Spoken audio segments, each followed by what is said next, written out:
Hey, NAMM live broadcast number 2. It's Thursday night, and we're sitting in the press room against the lovely NAMM backdrop. Look who I found.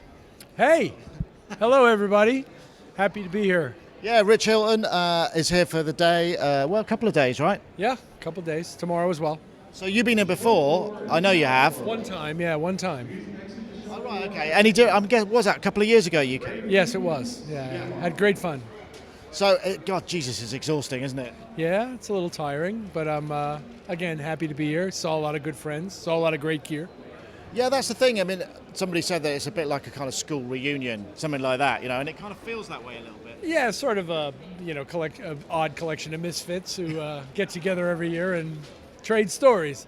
Glad to be here. Yeah, well, we don't often get to meet up in person, do we? So every week, sure, but remotely. Yeah, so now I'm sure. on your turf, right? Oh, it's great. I love it. Love it. So this is just going to be a short little thing. We just thought we kind of try it. We'll do another one tomorrow, round about the same time. Might be a little bit earlier because we are they're shutting the show down, and they're going to kick us out in a bit. But that's okay. So, Rich, highlights today. I know it's always really hard when I meet people on the show floor and they say, "What have you seen?" I go, "I can't remember." Okay, well, I can remember. A few of the things I saw that I liked today. I saw a booth by Warm Audio, which is a company that's obviously very involved in making recreations of vintage audio gear, and they had recreations of the LA2A compressor, the 1176 compressor, Pultec EQs. They had some really, really gorgeous looking and sounding gear, and the people I know in New York who've used it speak highly of it and rave about it, and apparently it's fairly reasonably priced for stuff that does what it does.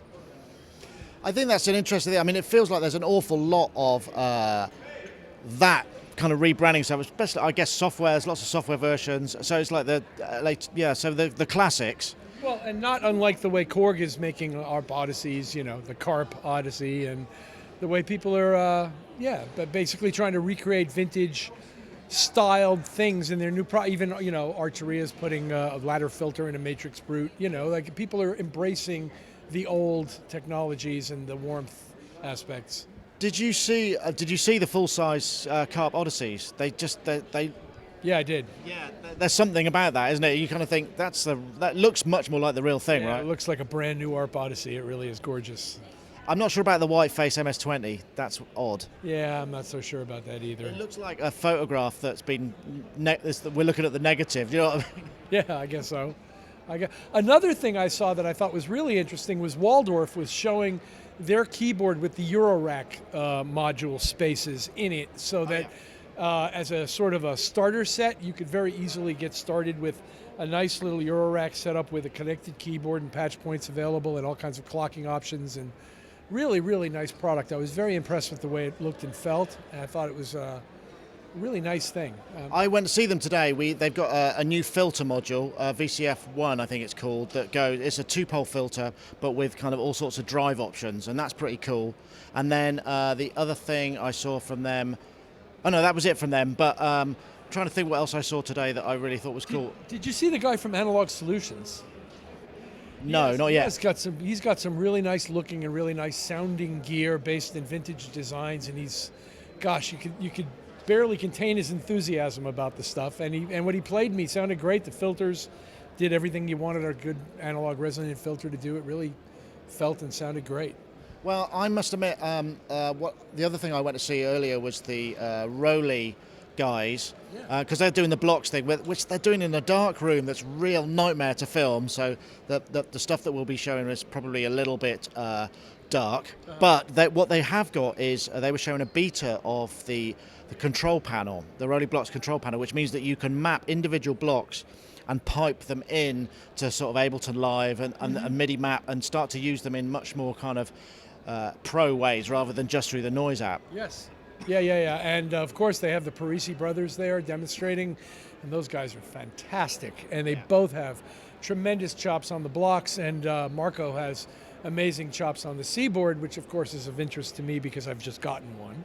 And so we had a really nice time together, and they played some really great demos. I'll tell you what, when I felt the blocks today, for some reason I was expecting them to feel almost like kind of textured. I didn't realize they were kind of it's like a sort of latex feel or rubber feel. I thought it was like kind of jeweled. I thought it was like, do you know what I mean? Like, yeah. No, it's a bit spongy on the top, but it's very, very enjoyable tactile surface, I find.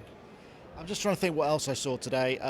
I think one thing that's really clear is that the Akai's, which we talked about, they really seem to be dominating the show in terms of like, wow, this is actually pretty cool. We went up to, and we couldn't get near the X today, so we're going to try maybe tomorrow. Oh, very nice, very nice. Another thing I saw that I liked was Colin McDowell, McDSP, has a new delay plug-in that does 3 different styles of delay. It does tape-based delay, it does digital-based delays, and it does analog bucket brigade delays.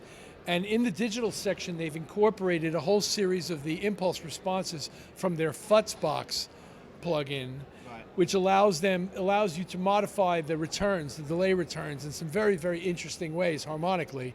It really expands the function of the box a great deal. And they all sounded great, and it seemed to work really well. Very nice GUI, very easy to operate. I haven't had a chance to check those out yet, but we did meet up with him when we were wandering about on Tuesday night, I think, and he said, come and see him, so we probably will. And it was great to see Colin before he loses his voice, right? Well, yeah. And Colin's just a sweetheart of a human being and makes some of the greatest stuff there is. So I'm always happy when I see him. The thing, like I say, the thing that I find about NAMM is I just lose my short-term memory, so I can't actually remember much else that I've seen today. I think, actually, one thing that I saw was pretty cool.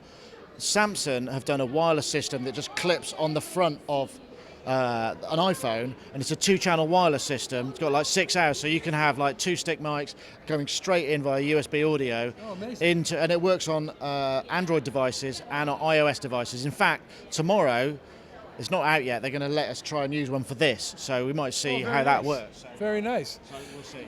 I've seen a few people walking around with that little Shure mic that clips right onto the top of your phone, and it's a stereo condenser microphone, very, very small. I was really impressed with that it's been adopted so widely. And I enjoyed playing the Nord piano. I know it's not a new product, it's been out for a while, but the thing really feels and sounds great, and it's just got the solid feel of a real instrument, and as a pianist, I really enjoyed it. It's interesting. Did you see the Dave Smith Rev 2? That's obviously a big story. That's 16 voices. I haven't seen him yet. I haven't been to Dave Smith's booth yet. Okay, you got to go and check that out. Yeah, I will. Absolutely. Tomorrow. Okay. Well, we're probably going to wrap things up tonight because they're starting to kind of, drum their fingers on the table, and the security guards will be here in a bit. But that was a kind of Sonic Talk special, bit more of a traditional sit-downy bit. So I'm hoping we'll be able to do more tomorrow because now everybody's gone home. We got the bandwidth. Yeah. Rich. Very good. My pleasure. Great to see you. Thanks for joining. See you later, guys. Cheers.